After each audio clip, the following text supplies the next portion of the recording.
I'm going to start with a kind of a disappointment, really. Last night I sat on one of those tables and saw people come from behind the black curtain, and I was always wondering what was behind the black curtain, and they've moved the stairs, so I'm disappointed. It's MGM, right? You could have had dancing ponies, tigers, the whole thing behind there, and you've moved the stairs here. Come on. Anyway, so thank you, Elliot, and thank you to the HRO team. It's not often that we get together as clients and advisors to really think about what's coming next in the industry, and I think the platform that Elliot and the team put together for us is great. So thank you again for bringing us into the discussion. So it's my honor today to introduce two thought leaders, as Elliot said, who are going to talk about a very topical discussion around agility in the organization.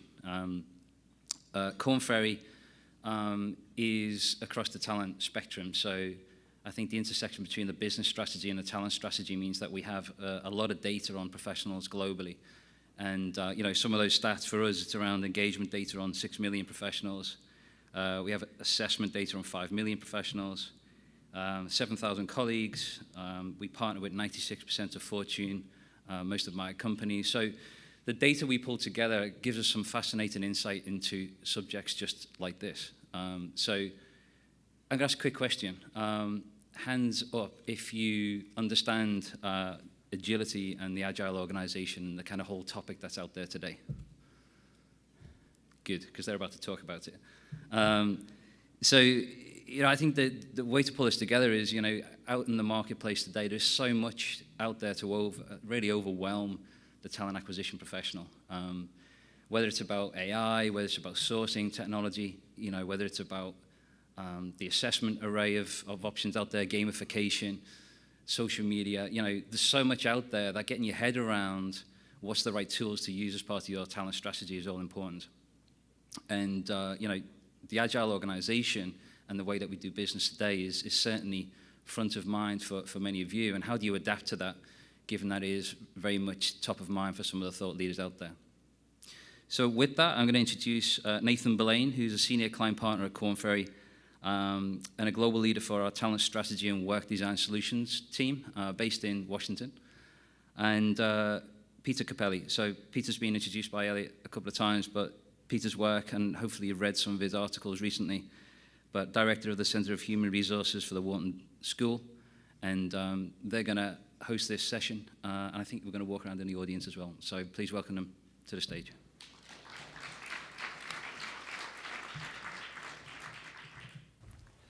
All right, thank you very much, Neil. And thank you, Elliot, and the team at HRO today. It's great to be with you. We do know that we've got the session right after lunch, and so this is a chance for us to kind of get you engaged and get you moving again. We wanted to talk today about organizational agility, and so I'd love just to get your thoughts to help us set the agenda for the conversation. The format today is for Peter and I to have a conversation about this topic and share some of the things that we've been observing as organizations try to respond more effectively to change in their environment. But we'd like to start by just surfacing some ideas from you. What do you think about when you hear the words organizational agility? How does that show up in your world? Anybody have thoughts about that? This is good. It could be hard to get this group, engaged, well, Peter. We're going to have a little trouble.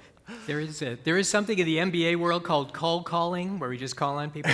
But maybe to rephrase the question a little bit, how many of your organizations are doing something that you would call agile right now, that term is kicking around? We're trying to do agile or become more agile. Let's have a show of hands. How many folks up there?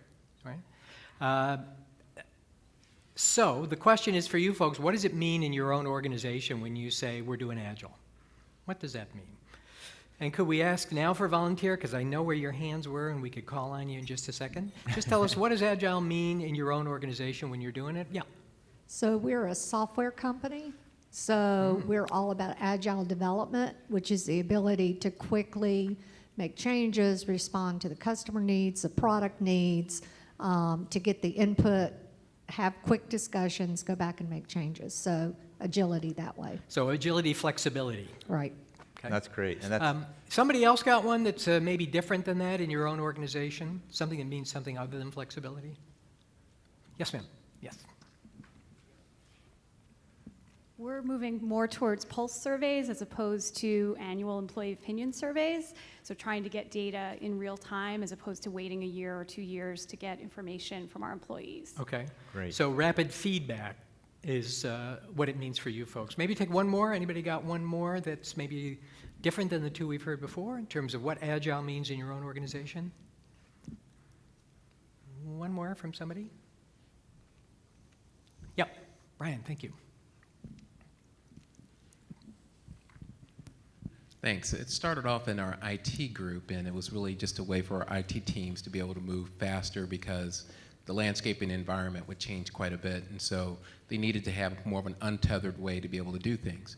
That started to spread out to some of our other groups, particularly our market-facing groups, trying to stay ahead of what the customers were working on and trying to be able to create that type of group where roles aren't as structured as they normally are, budgets aren't as frozen as they normally are, and they kind of know where the North Star is, but for a company like ours, which is very structured, kind of very proper company, letting people go off the rails a little bit takes a little bit of courage for us to do that, but sometimes the results have been pretty good. But the key for us is that we don't always know what the end is when we start because we're engaging something relatively new with whether it's customers or IT, so that flexibility has been important. That's fantastic. And Nathan, I wanted to ask you what you're hearing. Here's what I'm hearing from companies. They're talking about agility because they want to innovate sometimes. They're talking about it sometimes because they want to do rapid prototyping. You heard that expression sometimes. And some of it is about flexibility in response to changing customer demands. They're not the same thing, right? They're three pretty different issues. Can you approach them the same way is something we'll come back to in a second. So what are you hearing? Yeah, that's exactly right. And some of the comments that we heard this morning or just now were about product development and the IT organization and how the IT organization is trying to quickly incorporate feedback from customers, feedback from the organization into the work that they're doing. And I love the way that you described the challenge that IT is facing is we don't know what the end looks like. We don't always know where we're headed. That feedback is coming in real time, the feedback from customers, from competitors, from the market, from employees. And so you need to be agile in order to make sure that you're delivering on these changing requirements and competing with a changing set of competitors. And so that is creating a need to respond very differently. And we see it, you see this change accelerating and accelerating. I mean, it's cliche, but the pace of change has continued to increase. You see it in product development cycles. You see it in skill obsolescence. Skills that were very valuable and required to organizations 10 years ago are not needed anymore because the coding language that you're using is dead or for one reason or another. For entire companies are no longer with us. And in fact, the average tenure on the Fortune 500 has declined so much that of the companies that are on the Fortune 500 today, half of them will be gone in 10 years. So 250 companies. That means we're losing a couple companies a month off the Fortune 500, and that's because the pace of change is happening. They're being acquired, they're shrinking, in some cases they've been gobbled up by they've been beaten by a nimble competitor. So it is increasingly important for organizations to be able to respond that way. Mm-hmm. And I do think, and turn it over to you in just a minute, Peter, about talent acquisition, but I do think this audience feels the whipsaw of that change more than other constituencies inside an organization. Somebody said, I think it was Jeff who said, that sometimes talent acquisition is at the end of the food chain, and I would argue that when it comes to transformation and change, talent acquisition is actually at the beginning of the process. It's, you can't undertake any change unless you actually first start changing the team that you've got in talent acquisition, and that team in talent acquisition then can go out and hire talent, and that talent can drive the change. But that means you're at the very pointy tip of the spear in terms of responding to this change. And so you probably are feeling this in a way that other functions inside the organization aren't. You can't set a 3-year plan and expect to deliver on a 3-year plan. You set a 3-year plan and expect monthly updates, and that's kind of the world we're seeing. Mm-hmm. I think one of the things that's big about this development is that it is clearly business-driven. So folks who think that HR is a profession, for example, and that there are best practices you're supposed to roll out, that model kind of gets thrown under the bus when we start talking about what's going on now, because clearly this is not something that came from HR. This is something that comes from the business. The need to be responsive in various ways, or innovative or flexible, whatever it is a business demand. And because it's a business demand, it means we better pay attention to it. It's unlikely to be a fad that just goes away the way some of the things are that gets pushed onto human resources, right? This one is coming from people at the top of the organization, and because of that, we have to adapt to it. So part of the story we want to talk about is how we adapt to meet the business demand. And you've got some data you want to show us here, I think. So maybe this is the time to do it. This would be a great time. So we, every year we do some work with Fortune magazine, and it's probably a list that you're familiar with. It's the world's most admired companies. And last year when we went out to, as part of this survey, we actually survey the CEOs of the world's most admired companies, we survey the senior executive teams, and then we do samples inside the organizations to get a sense for what it's like to work there. Last year, when we surveyed the CEOs and the executive teams, 95% of them told us that agility was a critical competency for them to be successful in their markets.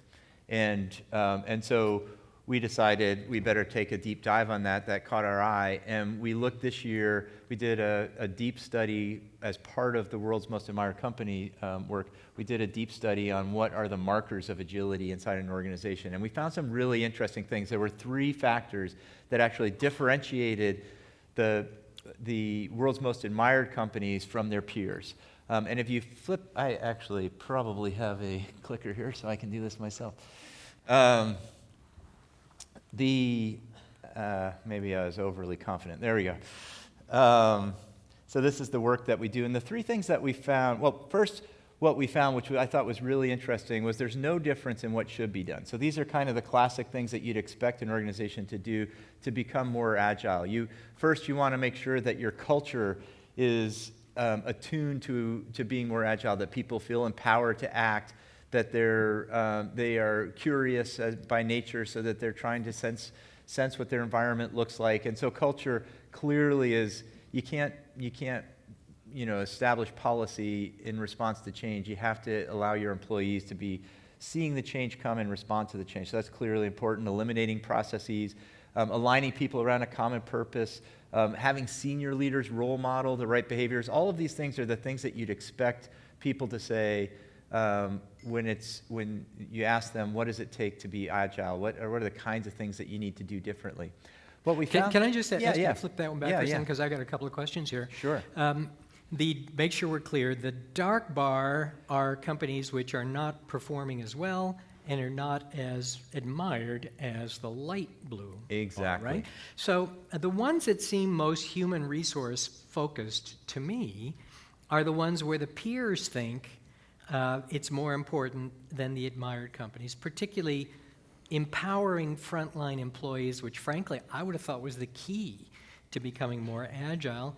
The admired companies are thinking that's less important. Do you think that's because they've already done it, or do you think it's because it's not such a big deal? Yeah, I think that they probably feel like they've already done it. I liked, I like the comment that we heard about how important that is in driving change and allowing employees to respond to change. So my guess is that that's what the data is telling us, is this is where we started, is helping our agile teams to become, to respond to the changes that they're seeing on their own.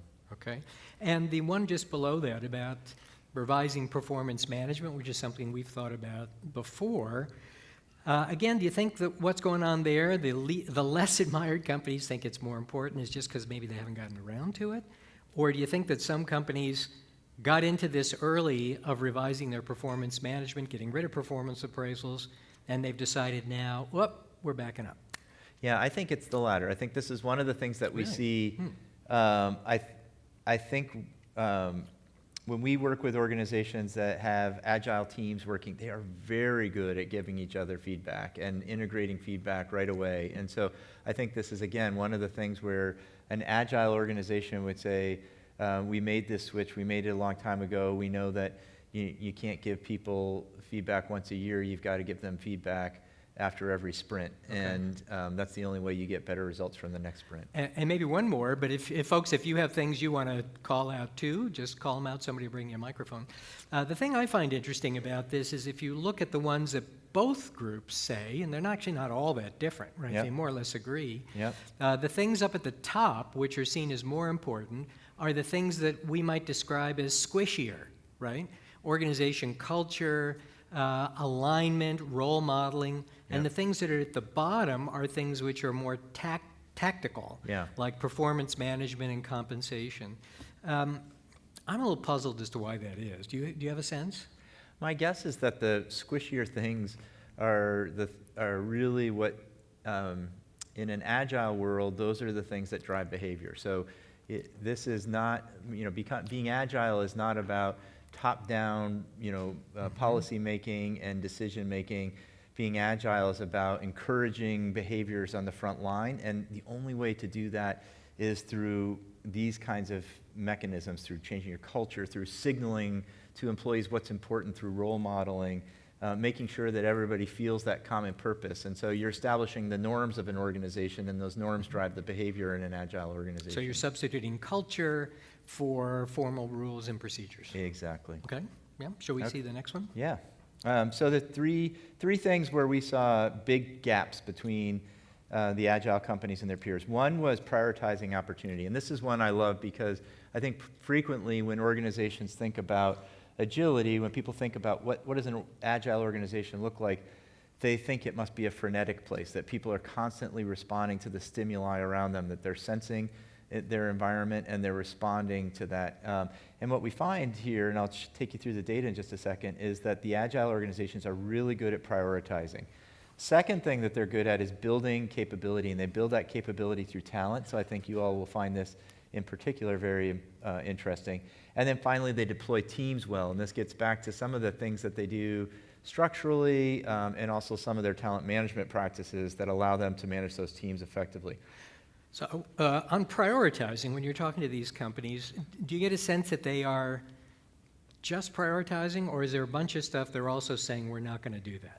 Are they whittling the list down? They are. In fact, one of the things that we see is really interesting is we've mined our data for what agile leaders look like. And one of the things that agile leaders are very good at doing is moving forward. They let go of the things that they've done in the past. They move forward in terms of practices that they're using. They move forward in terms of the people. They work with new people all the time, so they don't need to work with the teams that they've always worked with to get the job done.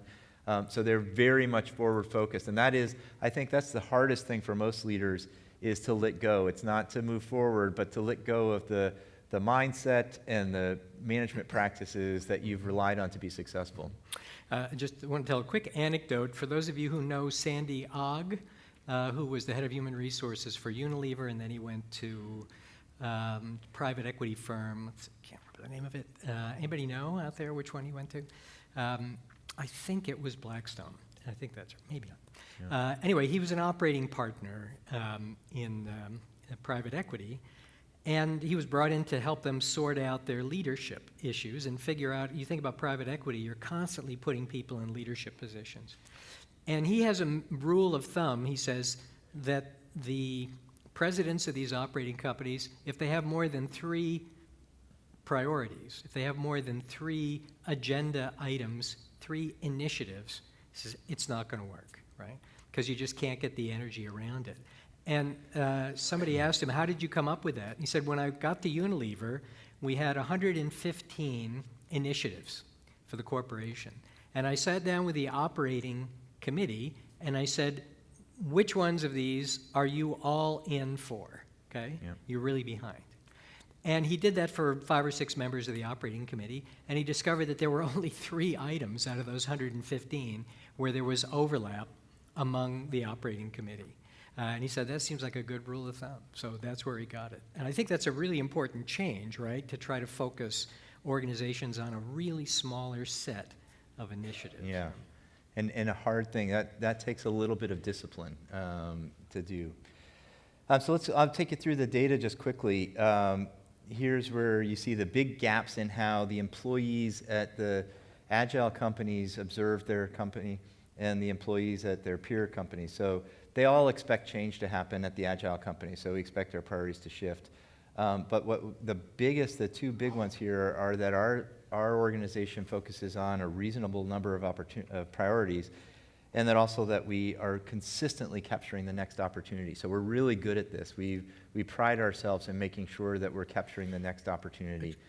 Just so I read the table right and everybody understands it, so these figures tell us that the admired companies were 12 percentage points more likely to say that they anticipate change? So on the Likert scale that we use, it's similar to the slide that we showed before. The difference, say, on the first one is just 1. So the difference between the most admired company, the percent of employees who are responding in the top 2 boxes. So in this case, what we're saying is the percent of employees who respond in the top 2 boxes on a Likert scale at the most admired companies, they're 12% more of those. Okay. And when we look at building capability, you'll see the biggest difference that we found in the study was the ability to quickly fill people capability gaps. And so you all feel this very acutely in the talent acquisition space. Being able to respond to business needs that require a very rapid time to hire is a critical characteristic of the world's most admired companies and the Agile companies in that pool. And then finally, world's most admired companies deploy teams really well, and they reward team performance, and we can talk a little bit about that. And they value expertise in the team formation. So these are organizations that are defining roles by skills. They're not defining roles necessarily by accountability. What is it that you're responsible for delivering? But they're defining those roles by what kind of skills do you need to bring to this, and what level of maturity do you need to have in those skills in order to be successful. Can I ask about that? Because I've heard this from other people, that they believe job titles are losing their punch now, and that we're going to have people described more by the tasks they perform than by particular titles. I wonder what you think about that, and I'll tell you why I'm asking, because some of you, how many of you remember this from the late 1990s when companies started getting rid of job titles? Anybody recall that? Yeah, a few people here, which gives away something about our age. That didn't work very well. It was the same idea then, and it didn't work very well, and the reason was because the employees wanted job titles, because they wanted to be able to explain to their friends outside what it was that they did. So saying you are the back-end fulfillment manager for retail doesn't mean anything to your friends. Saying you're the director of compliance, they know what that means, and it affects your job market. So the pushback from employees is what killed that effort to get rid of job titles. You think of something different going on now? What's your bet? Yeah, my bet is that they don't go away, and the reason I say that is because these are, for every organization, there are parts of the organization that have to be more agile. The ones that you heard about, the product development, the IT shops, the product development shops, customer service, sales, they've got to be much more agile in how they're responding to what's going on in the market. There are other parts of the organization that are very process heavy. There are parts of finance that have to execute on a process every day, every month, every year. They have to close the books, and that is a process. That's a different kind of work. They don't value agility in that work. They value stability. Yeah. They value process excellence, Right. and those folks will still have a job that comes with accountabilities, comes with very clear KPIs that are about process excellence and about process stability. Yeah. And so it's very hard to do job titlings that is different inside an organization. You Right. quickly end up in, job titles do, as you say, connote status. And as peers start to compare their status with one another, it gets very difficult. So I got a question for folks out here. Out of these four, which one do you think is going to be the most difficult to pull off? Let's have maybe a quick voting show of hands. So let's make this unlike big cities in the U.S. You can only vote once, right? So you can only vote once. How many of you vote for leaders sacrificing local initiatives for the enterprise priorities for the good of the whole? How many of you think that's number one? Okay. Cross-functional teams, making use of those. How many think that's number one? Just a couple? Interesting. The third one, valuing expertise in team formation. How many of you think that one's going to be a big one? A few more. How many of you think rewarding team performance is going to be a big one? The big one.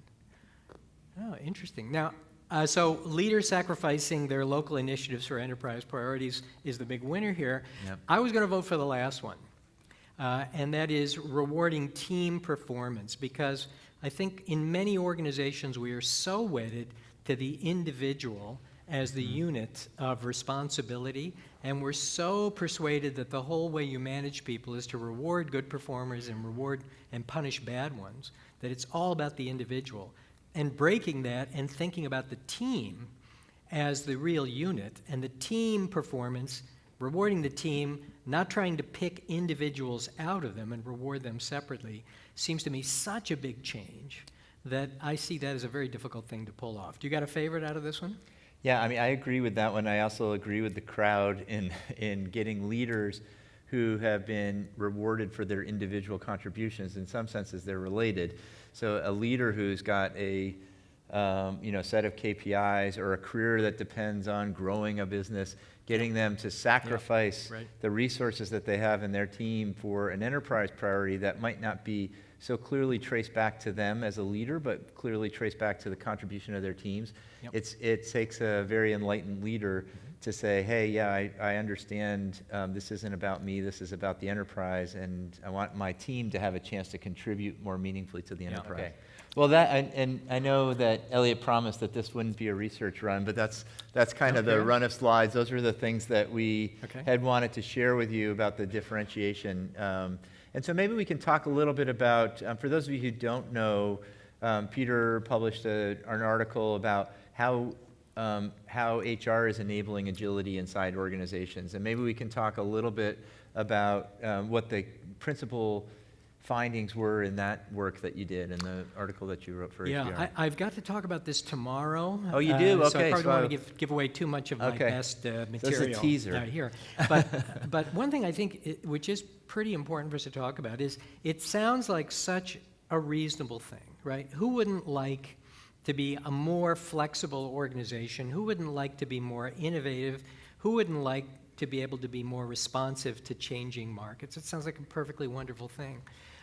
But you give up some things, right, whenever you move in a different direction. So one way to get at this is to ask the question, what's going to be hard about making this change, right? Mm-hmm. What is going to be hard? And I'll give you my sense in a second, but do you see it in any of the companies that are doing it, that have tried to do it and pulled back, or they're in the middle of it and they're struggling? What's the hardest thing you think to make I think happen? always the hardest part is to align your management systems to the new thing you're trying to do. And I think what's hard about that is everything that's made you successful before is aligned to a different economic model, aligned to a different set of business priorities. And so when you are trying to do something new and different, it's very hard to break those. And I'm going to tell just the classic story of this is Nokia, who Nokia knew where they were headed. They had a touchscreen tablet and a touchscreen phone 10 years before the iPhone came out. If you look at all their investor relations materials, 2 years before the iPhone came out, they had a whole data and entertainment and services business that they were building, hired 2,000 engineers. So this wasn't a vision problem, but what it was a management systems problem. And so remember, Nokia was the world's largest manufacturer of handsets, and the things that you do to be successful in that business are you drive scale in the business, you get really big, you manage process excellence, you make sure that you're making the right amount of margin on every phone that you sell. You've got very near-term shipment targets. You've got very near-term financial targets. And none of that changed when they decided they need to make a big strategic pivot. They still were measuring their executives on a quarter-to-quarter cash flow improvements. The leadership team didn't have anybody with software experience. The work processes that they're using hadn't changed at all from a classic R&D team model that they'd use in the manufacturing environment. So and this is a company, by the way, who went from rubber boots to cabling to base stations to devices, and they had no problem with any of those strategic transformations. And then when they just went from voice to data, which doesn't seem like a big move as much as maybe boots to cable, does it different customers, different processes, different material. That voice to data one is the one that tripped them up. And I think what happened there is they just didn't think through all of the management systems that they needed to put in place to encourage the right kind of behaviors. And some of this adaptation is just beyond what companies can do. So here's my favorite story about this, and this is Kodak, right? How many of you have a film camera? Anyone? Excellent one. Luddite over here from the past. One. Everyone used to have film cameras. Almost nobody does now. We all have digital cameras. And Kodak in the 1970s was the world leader in digital imaging. So they saw it coming as well, and they were trying like crazy to figure out how to get good at digital. And the problem was that technology is an electronics technology and a computer science technology, right? And those core of those technologies were in Japan and Silicon Valley. And Kodak was a chemical-based imaging company with a different culture around chemicals, headquartered in Rochester, New York, and they just could not pull off what was needed to get good at digital imaging, right? And that stretch was just too much for them. It seems to me, though, one of the big challenges about this is organization change. So a year or so ago, I was talking to this group or this event about the changes in performance management, right? The companies that were trying to get rid of performance appraisals and move to something different. And the big issue there, which we are seeing still now in companies trying to play this out, but let me just do a quick show of hands here on that one too. How many of you are in the process or already have changed your performance management systems? Just have a show of hands. How many of you tried and gave up in your companies? Anybody tried and gave up? How many of you just have trouble raising your hand at this? Because I think the number of people usually is about 2 or 3 times greater than that. I think the problem with changing performance management was a organization change problem, right? It bumped up against ideas about culture, about accountability, about individualism, about rewards that were just difficult to swallow in lots of places, right? So even though a lot of companies thought it was a smart thing to do, knew where they wanted to go, they were looking at other companies that did it, it was such a massive organization change process to do what we're describing here, and that is replace rules and tick-the-box exercises with a culture, a different kind of culture, and a set of values that has you conversing whenever there is a need for it, right? And they just couldn't pull it off. Maybe because they didn't want to. You look at companies like GE that I think did pull it off because they've spent enormous amount of muscle and energy to make it happen, right? And you see other companies that did not because they didn't try all that hard, or at least they didn't apply enough muscle. And my bet is with Agile is maybe a bigger change. If you took it seriously, it's a bigger change than simply refining your performance management system. So I think that's the question, do we have the energy to pull this off? Now, one reason to bet for is because this is coming from these guys up here, right?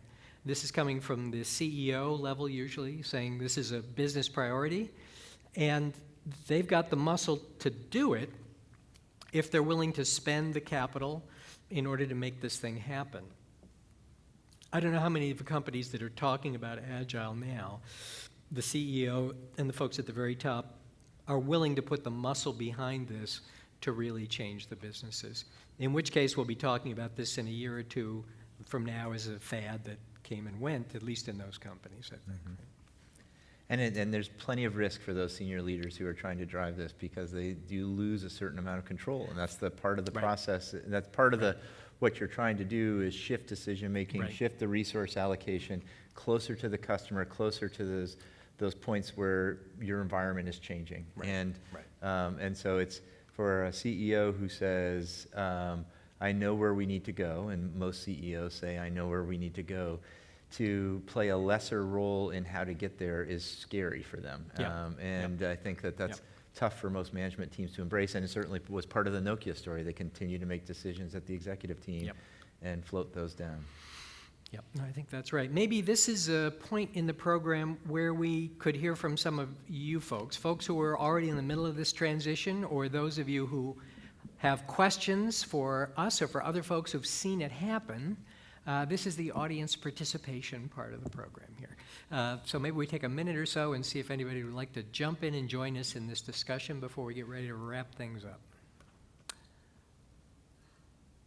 And this is the dead air part of the program where nobody is volunteering. Take just one more minute here and see if we can get somebody to talk about their own experience or tell us how this is striking them.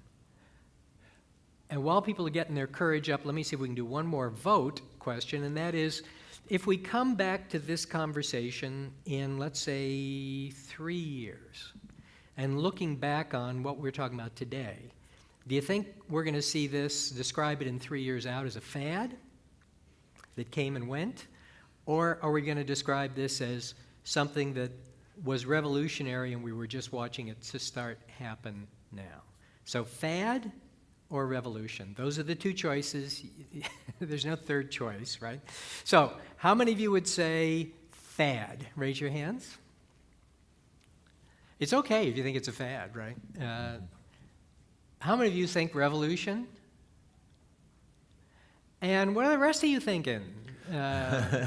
Oh, seriously, for everybody else, is it just not clear? How many think just not clear? How many of you would say just not clear? We don't know yet, right? So a few saying just not clear, right? That's interesting. I'm curious, actually, how disruptive, how much more change you're seeing in your hiring plans.